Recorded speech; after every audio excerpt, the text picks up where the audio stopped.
Forest Lawn. After 9 years of the Liberal NDP government, taxes up, costs up, crimes up, time's up. The parliamentary budgeting officer confirmed what Canadians already know. This incompetent finance minister can't do math. She's going to blow through her own deficit this year by $7 billion. That's higher taxes and lower standards of living.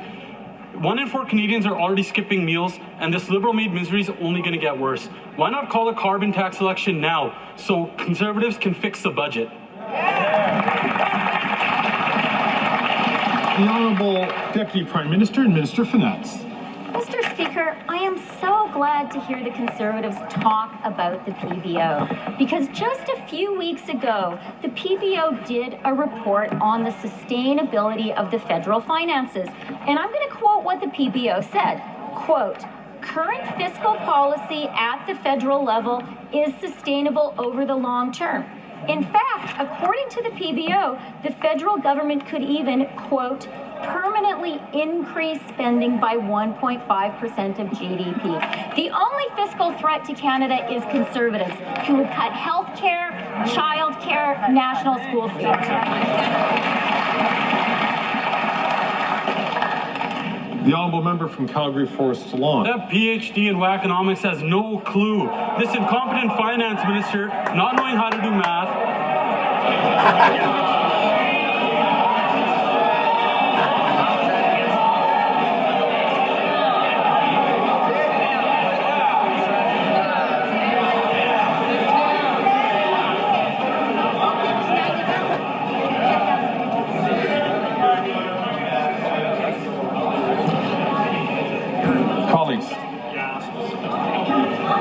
Colleagues, try to encourage as much freedom as possible in terms of the way people express themselves here. I'm going to ask honourable members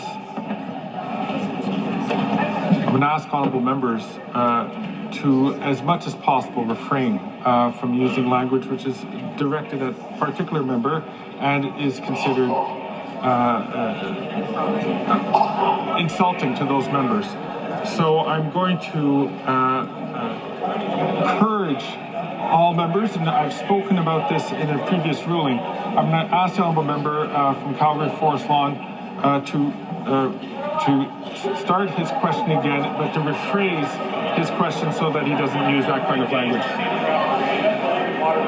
That sounds like Liberal wackonomics, and this incompetent finance minister not knowing how to do math ensured 50% of Canadians can't afford basic necessities like food. She'll give cushy contracts to rich Liberal insiders while telling the 2 million Canadians she sent into a food bank they can solve their Liberal-made misery by cancelling their Disney+.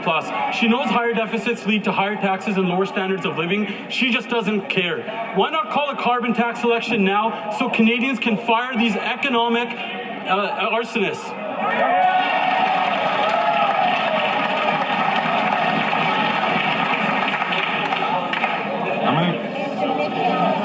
I'm going to come back to members on this matter, but I'm going to encourage all members. Nobody pays to see the referee. I'm going to encourage all members to please keep their counsel when they're not recognized by the chair.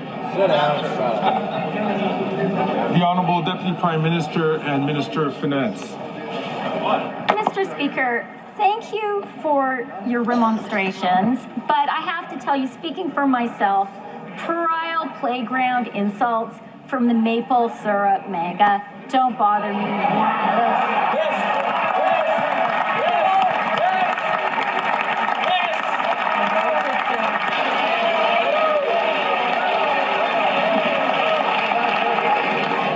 As I mentioned,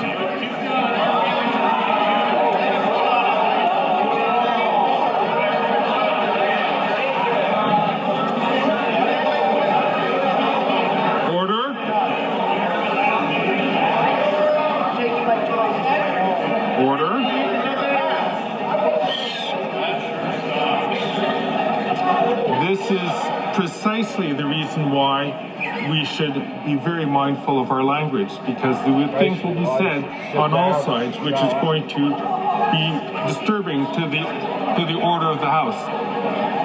I'm going to come back to this matter, and I'm going to ask the Deputy Prime Minister to start her question again without using those words. The Honourable The Honourable Deputy Prime Minister. As I said, Mr. Speaker, I can handle it.